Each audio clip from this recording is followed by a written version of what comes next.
Assalamualaikum warahmatullahi wabarakatuh. Kami dari kelompok 2, 12 IPS 1. Nama anggota: Andire Muhammad absen 6, Deara Manda Putri absen 7, Tenda Aurelia Mevia absen 8, dan Dila Lutfia Wardani absen 9. Di sini kami akan membahas tentang perkembangan dakwah Islam di Indonesia.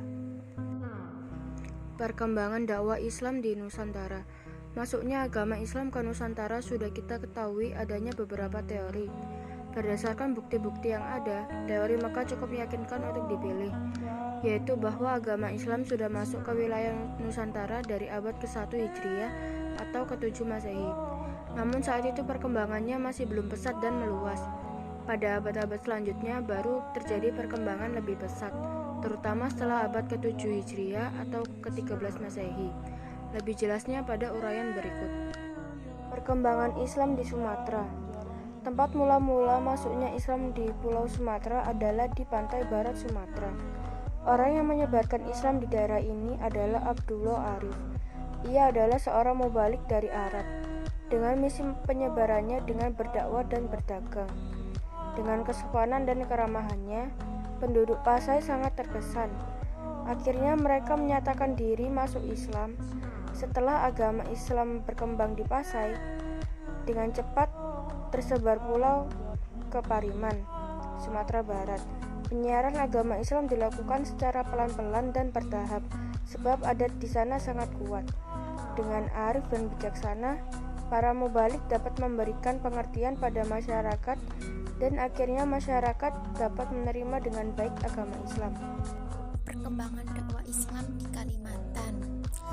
Para ulama yang berdakwah di Sumatera dan Jawa melahirkan kader-kader dakwah yang terus-menerus mengalir. Islam masuk ke Kalimantan atau yang lebih dikenal dengan Borneo kala itu. Di pulau ini, ajaran Islam masuk dari dua pintu. Jalur pertama yang membawa Islam masuk ke tanah Borneo adalah jalur Malaka yang dikenal sebagai kerajaan Islam setelah Perlak dan Pasai. Jatuhnya Malaka ke tangan penjajah Portugis kian membuat dakwah semakin menyebar. Para mubalik-mubalik dan komunitas Islam kebanyakan mendiami pesisir barat Kalimantan. Jalur lain yang digunakan menyebarkan dakwah Islam adalah para mubalik yang dikirim dari tanah Jawa. Ekspedisi dakwah ke Kalimantan ini menemui puncaknya saat kerajaan Demak berdiri. Demak mengirimkan banyak mubalik ke negeri ini.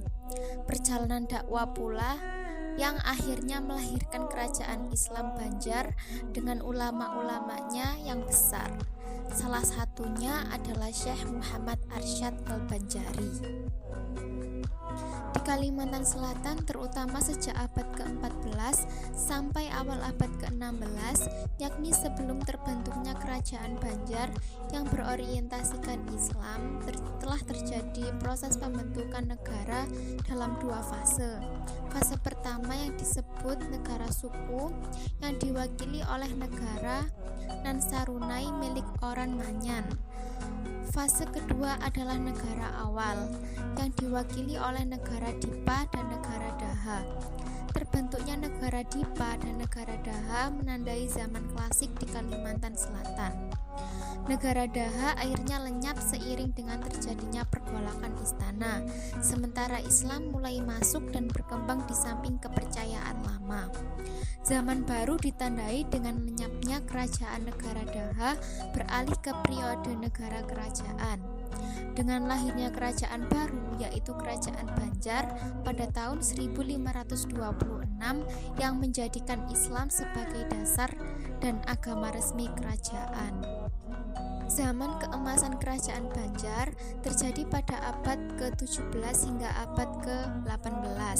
Pada masa itu terjadi puncak perkembangan Islam di Kalimantan Selatan sebagaimana ditandai oleh lahirnya ulama-ulama orang Banjar yang terkenal dan hasil karya tulisannya menjadi bahan bacaan dan rujukan di berbagai negara. Antara lain Syekh Muhammad Arsyad Al-Banjari. Berbeda dengan Muhammad Arsyad yang menjadi perintis pusat pendidikan Islam, Muhammad Nafis mencemplungkan dirinya dalam usaha penyebarluasan Islam di wilayah pedalaman Kalimantan. Dia memerankan dirinya sebagai ulama sufi kelana yang khas keluar masuk hutan menyebarkan ajaran Allah Subhanahu wa Ta'ala dan Rasul-Nya. Dan oleh karena itu, beliau memainkan peranan penting dalam mengembangkan Islam di Kalimantan. Islam masuk ke Kalimantan Selatan lebih belakangan ketimbang Sumatera Utara dan Aceh. Seperti yang diungkapkan, diperkirakan pada awal abad ke-16 sudah ada sejumlah muslim di sini. Tetapi Islam baru mencapai momentumnya setelah pasukan Kesultanan Demak datang ke Banjarmasin untuk membantu Pangeran Samudra dalam perjuangannya melawan kalangan elit di Kerajaan Daha. Setelah kemenangannya, Pangeran Samudra beralih memeluk Islam pada sekitar tahun 936 atau 1526 Masehi dan diangkat sebagai sultan pertama di Kesultanan Banjar.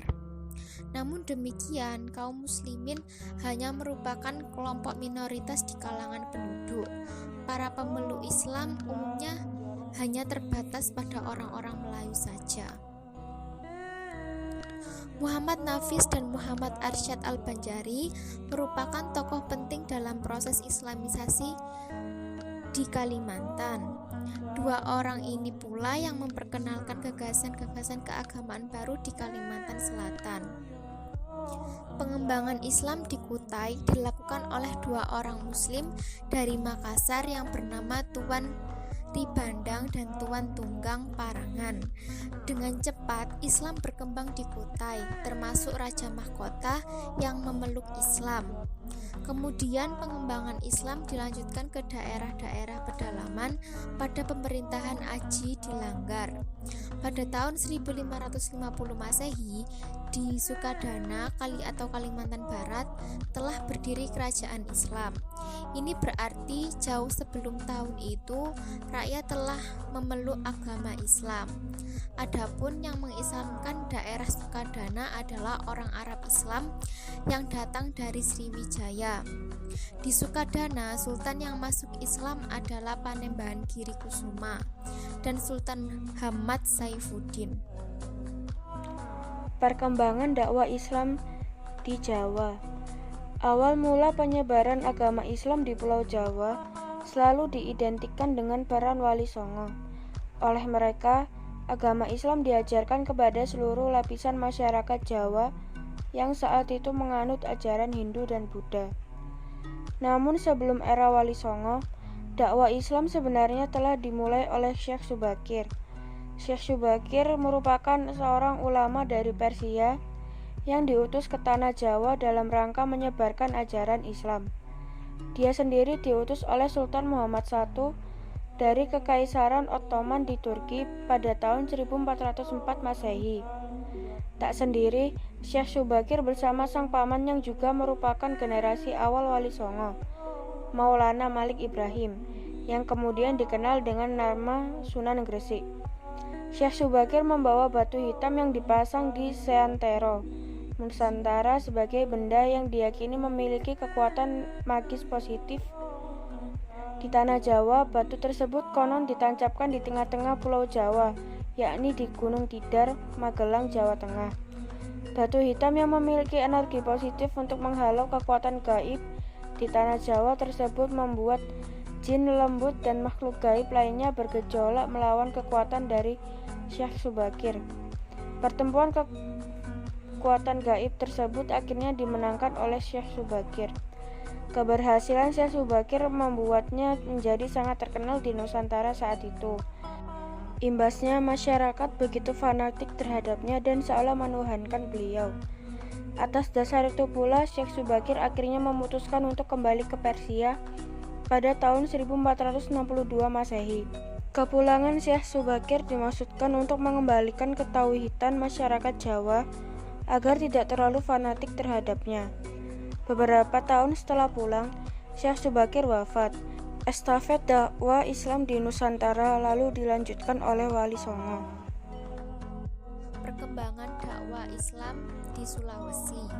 Agama Islam masuk ke Sulawesi sejak abad ke-16, yaitu pada masa kekuasaan Sombayari Gowa I Manggarangi Daeng Mangrabia Karaeng Lakiung Sultan Alauddin Awalul Islam, yaitu Raja Gowa ke-14. Tetapi baru mengalami perkembangan pesat pada abad ke-17 setelah Raja-Raja Gowa dan Talo menyatakan diri untuk masuk Islam. Islam dinyatakan resmi sebagai agama kerajaan Gowa pada tanggal 9 Jumadil Awal 1051 Hijriah atau 20 September 1605 Masehi. Raja Gowa yang pertama masuk Islam ialah Daeng Manrabia yang berganti nama Sultan Alauddin Awalul Islam. Sedangkan Raja Talo yang pertama masuk Islam bergelar Sultan Abdullah. Di antara para mubalik yang banyak berjasa dalam menyebarkan dan mengembangkan agama Islam di Sulawesi antara lain Katib Tunggal, Datuk Ribandang, Datuk Patimang, Datuk Ritiro, dan Syekh Yusuf Tajul Halwati Tuanta Samalaka. Perkembangan dakwah Islam di Maluku. Tak ada sumber yang jelas mengenai kapan awal kedatangan Islam di Maluku, khususnya Ternate. Namun diperkirakan sejak awal berdirinya kerajaan Ternate, masyarakat Ternate telah mengenal Islam, mengingat banyaknya pedagang Arab yang telah bermukim di Ternate kala itu. Beberapa raja awal Ternate sudah menggunakan nama bernuansa Islam. Namun kepastian mereka maupun keluarga kerajaan memeluk Islam masih diperdebatkan. Hanya dapat dipastikan bahwa keluarga kerajaan Ternate resmi memeluk Islam pertengahan abad ke-15. Kolano marhum 1465 sampai 1486. Penguasa Ternate ke-18 adalah raja pertama yang diketahui memeluk Islam bersama seluruh kerabat dan pejabat istana.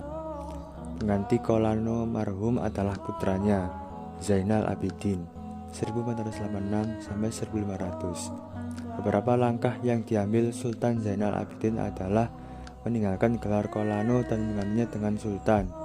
Islam diakui sebagai agama resmi kerajaan.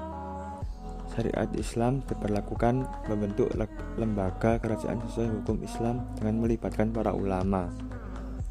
Langkah-langkahnya ini kemudian diikuti kerajaan lain di Maluku secara total. Hampir tanpa perubahan, ia juga mendirikan madrasah yang pertama di Ternate. Sultan Zainal Abidin pernah memperdalam ajaran Islam dengan berguru pada Sunan Giri di Pulau Jawa. Di sana beliau dikenal sebagai Sultan Bualawa atau Sultan Cengkeh. Sekian penjelasan dari kelompok kami. Mohon maaf apabila ada salah kata. Terima kasih. Wassalamualaikum warahmatullahi wabarakatuh.